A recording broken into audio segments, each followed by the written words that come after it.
Je me demandais si vous connaissiez l'émission Il est écrit.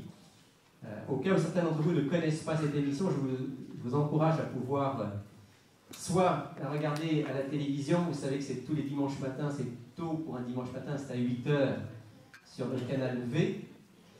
Ou bien, en tout temps, vous pouvez aller sur Internet, taper « Il est écrit » en un seul mot, .tv, et vous avez toutes les émissions de ces 6 dernières années qui sont disponibles. Et j'ai juste une petite question comme ça pour savoir, est-ce qu'il y a quelqu'un qui sait quel était le thème de l'émission de la semaine dernière? Une question difficile. Si quelqu'un a regardé la semaine dernière, vous avez peut-être vu cette émission. Mon invité, c'était Dominique Noël, que certains d'entre vous connaissent peut-être. Et le titre de l'émission, c'était « Non, la dépression n'est pas une fatalité ». Et si vous regardez l'émission de cette semaine, qui va passer donc demain matin, qui va être sur Internet à partir de lundi, le thème de l'émission, ça a encore un lien, puisque c'est la dépression au masculin. Et peut-être qu'on peut se poser la question, mais pourquoi est-ce qu'il est écrit, fait plusieurs émissions, on en fait régulièrement sur le problème de la dépression dans notre société. Pendant longtemps, pour moi, la dépression, c'était une inconnue totale. Il n'y avait personne parmi mes proches qui avait fait une dépression. Je ne connaissais pas de manière personnelle quelqu'un qui était passé par là. C'était un sujet, il faut dire, quand j'étais enfant, adolescent, c'était un sujet dont on ne parlait pas beaucoup en général dans la société, et encore moins dans l'Église. Parce que dans l'Église, le sujet de la dépression mettait un peu les gens mal à l'aise. C'est un peu tabou. Un bon chrétien ne tombe pas en dépression. Si tu es dépressif, c'est que tu manques de foi. Alors, prie davantage, lis ta Bible, et ça va aller mieux. Voilà en gros le message qu'on pouvait entendre à cette époque-là. Et puis, j'avais un peu plus de 25 ans. Un jour, ma mère m'appelle. Elle me dit, écoute, prie pour ton père parce qu'il est en dépression. Là, ça m'est tombé dessus, comme quelque chose que je n'attendais pas, que je ne connaissais pas. Mon père a fait ce qu'on appelle une dépression post-opératoire, c'est-à-dire qu'il a eu une opération pour une oreille, et après l'opération, eh bien, il a fait une dépression. Alors, c'était en partie induit par l'opération, les médicaments qu'il avait reçus, etc.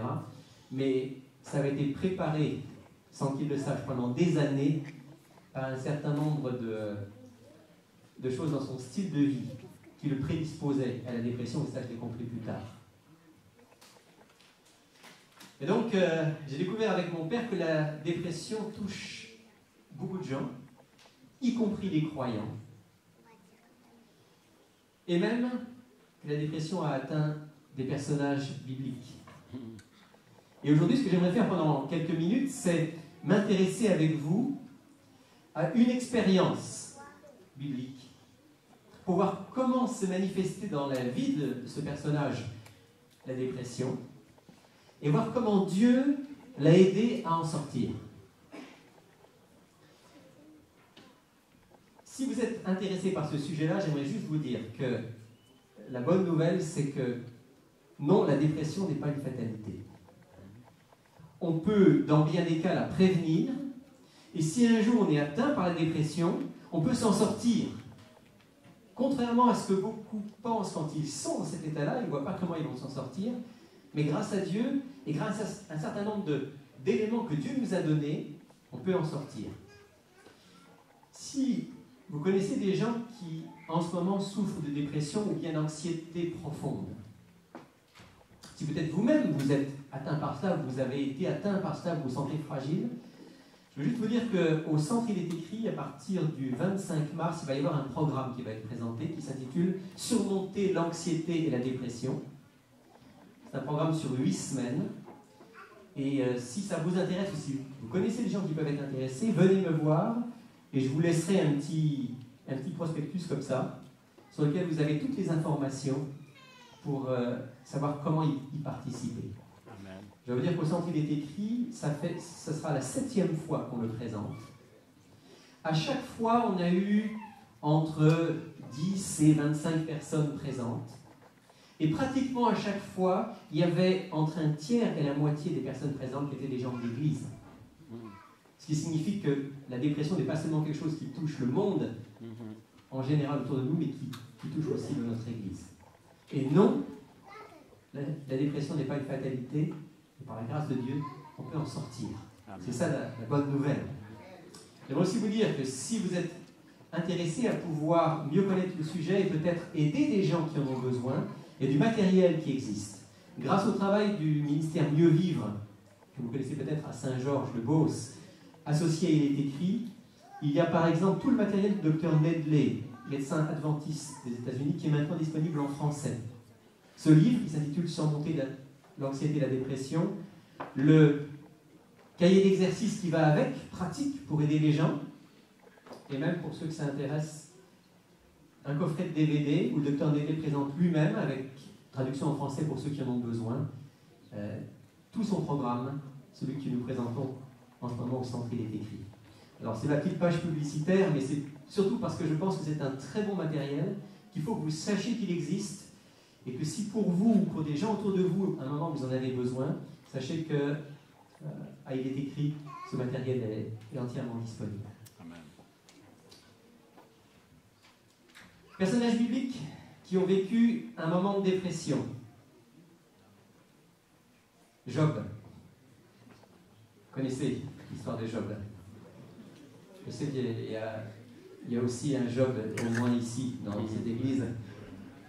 Je ne sais pas si lui est passé par là, mais je sais que le Job de la Bible est passé par un moment de dépression. Il vous suffit de lire.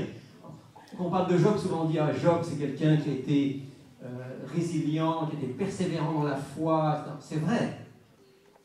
Mais relisez le livre de Job et vous verrez combien de fois Job dit j'en peux plus, laisse-moi mourir, c'est pas possible de continuer comme ça. Job est passé par la dépression.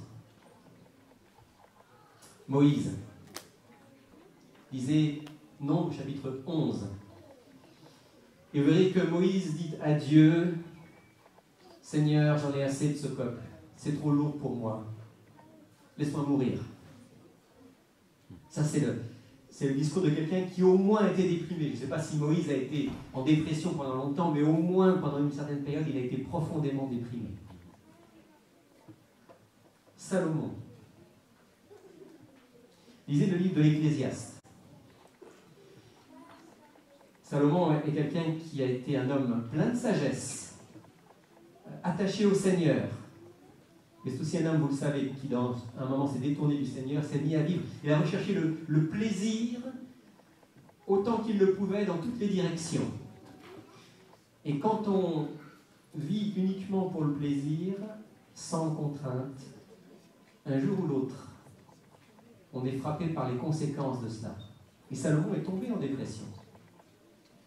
Et c'est sans doute aussi par là que Dieu a pu le ramener vers lui. Parce que Salomon a senti à ce moment-là combien sa vie n'avait aucun sens. Vanité des vanités, tout est vanité. C'est le début et le refrain en quelque sorte du livre de l'Ecclésiaste. C'est la raison pour laquelle dans le livre de l'Ecclésiaste, finalement, Salomon, qui passe par cette dépression et qui en sort grâce à Dieu, va dire il y a une seule chose qui compte. Craindre Dieu, obéir à ses commandements. C'est là ce que doit tout homme. Jérémie. Si vous lisez le livre de Jérémie et l'histoire de Jérémie, vous vous rendrez compte qu'à un moment aussi, Jérémie est frappé par la déprime, par la dépression. Il faut dire qu'il a beaucoup souffert. Et j'espère ne pas vous choquer en vous disant que même Jésus a connu un moment de déprime.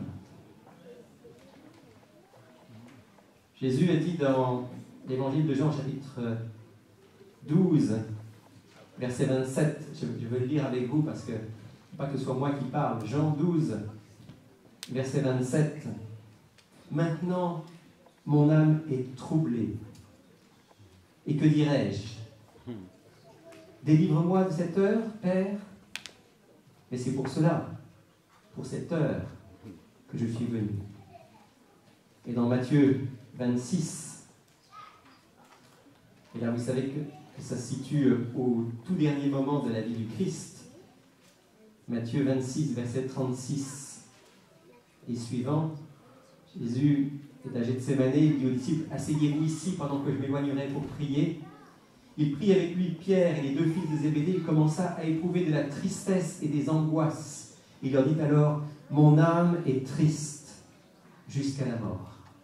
Restez ici et veillez avec moi. » Je ne suis pas en train de vous dire que Jésus a été en dépression. Je ne crois pas qu'il a été en dépression.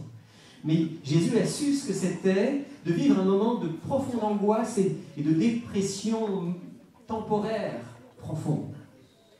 C'est pour ça que Jésus peut aussi être celui qui nous comprend et celui qui nous permet d'avoir la victoire dans toutes les situations. Amen. Parce qu'il est passé par toutes les situations que nous connaissons. Mais le personnage dont je vais vous parler aujourd'hui, et je voudrais qu'on l'examine de plus près, c'est le prophète Élie. Et si vous avez votre Bible avec vous, je vous invite à l'ouvrir dans le 19e chapitre du livre des rois, où il est question d'Élie. Et pour avoir le contexte, il faut rappeler ce qu'il y a juste avant. Juste avant 1 roi 19, il y a bien sûr 1 roi 18. Et 1 roi 18, c'est l'histoire de... Vous vous souvenez 1 roi chapitre 18, c'est l'histoire du mont Carmel. Élie est sur la montagne du Carmel. Il y a un grand combat entre le Dieu Tout-Puissant et les divinités cananéennes, Baal, Astarté et les autres. Et là, sur la montagne, Élie lance un défi à tous les prêtres de Baal et d'Astarté, que le feu tombe du ciel sur l'autel, si vos dieux sont vraiment des dieux. Et moi, j'invoquerai l'Éternel. Et vous connaissez la suite de l'histoire. Pendant une grande partie de la journée, les prêtres de Baal et d'Astarté vont invoquer leur Dieu, rien ne se passe. Élie gentiment se moque d'eux en disant criez plus fort, peut-être qu'il est occupé ou il est en train de dormir. Et puis finalement, lorsque les prêtres de Baal abdiquent, il va appeler l'Éternel, il va crier à l'Éternel et le feu tombe du ciel. Le peuple dit c'est l'Éternel qui est Dieu, c'est l'Éternel qui est Dieu. Et à ce moment-là, on élimine les prêtres de Baal. Et un peu plus tard dans la journée, alors que Élie prie, la pluie va tomber pour la première fois depuis 3 ans et demi. Grande victoire de l'Éternel, moment exaltant pour Élie. Et juste après se trouve le chapitre 19, et je commence la lecture avec vous. Akab rapporta à Jézabel tout ce qu'avait fait Élie et comment il avait tué par l'épée tous les prophètes. Jézabel envoya un messager à Élie pour lui dire « Que les dieux me traitent dans toute leur rigueur si demain, à 7 heures, je ne fais pas de ta vie ce que tu as fait de la vie de chacun d'eux. » Élie, voyant cela, se leva, il s'en alla pour sauver sa vie. Il arriva à Beersheba, qui appartient à Juda, il y laissa son serviteur. Et pour lui, il alla dans le désert où, après une journée de marche, il s'assit sous un genêt et demanda la mort, en disant « C'est assez. Maintenant, Éternel, prends mon âme, car je ne suis pas meilleur que mes pères. » Il se coucha, s'endormit sous un genêt, et voici un ange le toucha et lui dit « Lève-toi et mange. » Il regarda, il y avait à son chevet un gâteau cuit sur des pierres chauffées et une cruche d'eau. Il mangea et but, puis il se recoucha. L'ange de l'Éternel vint une seconde fois, le toucha et dit « Lève-toi, mange, car le chemin est trop long pour toi. » Il se leva, mangea et but, et avec la force que lui donna cette nourriture, il marcha 40 jours et 40 nuits jusqu'à la montagne de Dieu, à Horeb.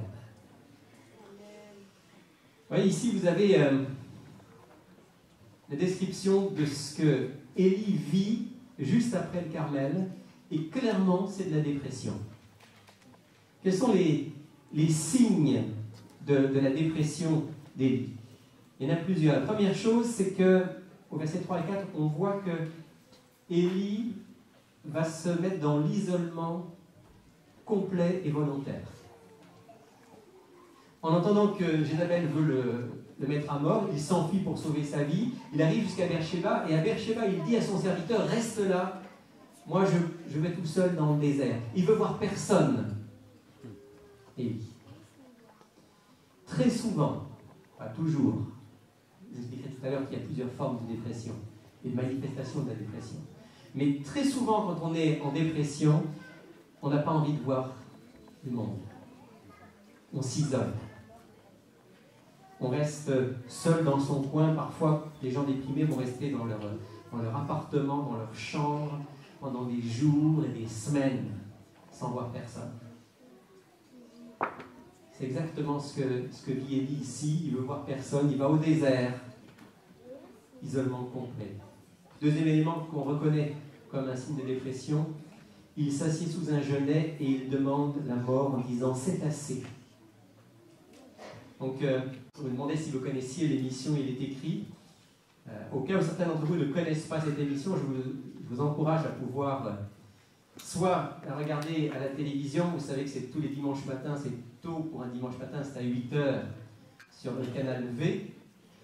Ou bien, en tout temps, vous pouvez aller sur Internet, taper « Il est écrit » en un seul mot, .tv, et vous avez toutes les émissions de ces 6 dernières années qui sont disponibles.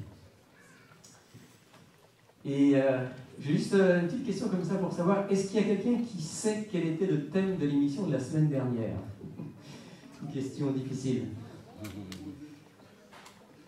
Si quelqu'un a regardé la semaine dernière, vous avez peut-être vu cette émission. Mon invité, c'était Dominique Noël, que certains d'entre vous connaissent peut-être. Et le titre de l'émission, c'était « Non, la dépression n'est pas une fatalité ». Et si vous regardez l'émission de cette semaine, qui va passer donc demain matin, qui va être sur Internet à partir de lundi, le thème de l'émission, ça a encore un lien, puisque c'est la dépression au masculin. Et peut-être qu'on peut se poser la question, mais pourquoi est-ce qu'il est écrit, fait plusieurs émissions, on en fait régulièrement sur le problème de la dépression dans notre société? Pendant longtemps, pour moi, la dépression, c'était une inconnue totale. Il n'y avait personne parmi mes proches qui avait fait une dépression. Je ne connaissais pas de manière personnelle quelqu'un qui était passé par là. C'était un sujet, il faut dire, quand j'étais enfant, adolescent, c'était un sujet dont on ne parlait pas beaucoup en général dans la société, et encore moins dans l'Église.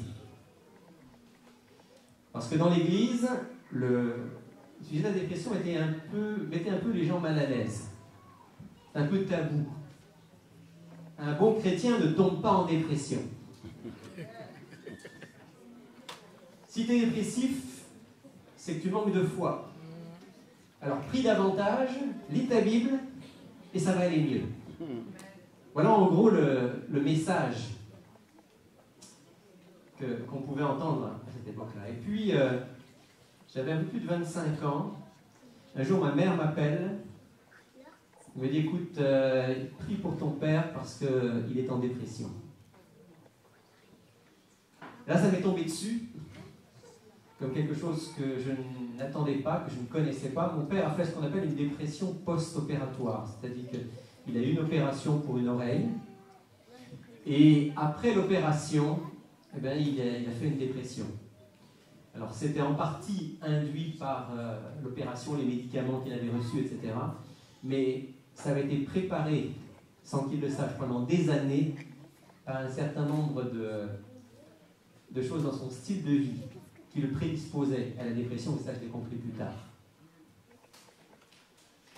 Et donc, j'ai découvert avec mon père que la dépression touche beaucoup de gens, y compris les croyants, et même que la dépression a atteint des personnages bibliques. Et aujourd'hui, ce que j'aimerais faire pendant quelques minutes, c'est m'intéresser avec vous à une expérience biblique pour voir comment s'est manifestée dans la vie de ce personnage la dépression et voir comment Dieu l'a aidé à en sortir. Si vous êtes intéressé par ce sujet-là, j'aimerais juste vous dire que la bonne nouvelle, c'est que non, la dépression n'est pas une fatalité. on peut, dans bien des cas, la prévenir. Et si un jour on est atteint par la dépression, on peut s'en sortir.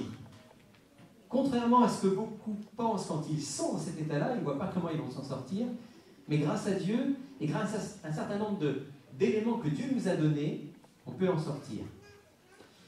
Si vous connaissez des gens qui, en ce moment, souffrent de dépression ou bien d'anxiété profonde, si peut-être vous-même vous êtes atteint par cela, vous avez été atteint par cela, vous vous sentez fragile, je veux juste vous dire qu'au centre, il est écrit, à partir du 25 mars, il va y avoir un programme qui va être présenté qui s'intitule « Surmonter l'anxiété et la dépression ». C'est un programme sur 8 semaines. Et si ça vous intéresse ou si vous connaissez des gens qui peuvent être intéressés, venez me voir et je vous laisserai un petit prospectus comme ça, sur lequel vous avez toutes les informations pour savoir comment y participer. Amen. Je veux dire qu'au centre il est écrit, ça sera la 7e fois qu'on le présente. À chaque fois, on a eu entre 10 et 25 personnes présentes. Et pratiquement à chaque fois, il y avait entre un tiers et la moitié des personnes présentes qui étaient des gens de l'Église. Ce qui signifie que la dépression n'est pas seulement quelque chose qui touche le monde en général autour de nous, mais qui touche aussi notre Église. Et non, la dépression n'est pas une fatalité, mais par la grâce de Dieu, on peut en sortir. C'est ça la bonne nouvelle. J'aimerais aussi vous dire que si vous êtes intéressé à pouvoir mieux connaître le sujet et peut-être aider des gens qui en ont besoin, il y a du matériel qui existe. Grâce au travail du ministère Mieux Vivre, que vous connaissez peut-être à Saint-Georges-de-Beauce, associé, il est écrit, il y a par exemple tout le matériel du Dr Nedley, médecin adventiste des États-Unis, qui est maintenant disponible en français. Ce livre, qui s'intitule « Surmonter l'anxiété et la dépression », le cahier d'exercice qui va avec, pratique pour aider les gens, et même pour ceux qui s'intéressent, un coffret de DVD où le Dr Nedley présente lui-même, avec traduction en français pour ceux qui en ont besoin, tout son programme, celui que nous présentons en ce moment au centre, il est écrit. Alors c'est ma petite page publicitaire, mais c'est surtout parce que je pense que c'est un très bon matériel, qu'il faut que vous sachiez qu'il existe, et que si pour vous ou pour des gens autour de vous, à un moment vous en avez besoin, sachez que il est écrit, ce matériel est entièrement disponible. Amen. Personnages bibliques qui ont vécu un moment de dépression. Job. Vous connaissez l'histoire de Job. Je sais qu'il y a aussi un Job, au moins ici, dans cette église. Je ne sais pas si lui est passé par là, mais je sais que le Job de la Bible est passé par un moment de dépression. Il vous suffit de lire. Quand on parle de Job, souvent on dit « Job, c'est quelqu'un qui a été résilient, qui a été persévérant dans la foi. » C'est vrai. Mais relisez le livre de Job et vous verrez combien de fois Job dit « J'en peux plus, laisse-moi mourir, c'est pas possible de continuer comme ça. » Job est passé par la dépression. Moïse. Lisez Nombre chapitre 11. Et vous verrez que Moïse dit à Dieu « Seigneur, j'en ai assez de ce peuple. C'est trop lourd pour moi. Laisse-moi mourir. » Ça, c'est le discours de quelqu'un qui au moins a été déprimé. Je ne sais pas si Moïse a été en dépression pendant longtemps, mais au moins pendant une certaine période, il a été profondément déprimé. Salomon. Lisez le livre de l'Ecclésiaste.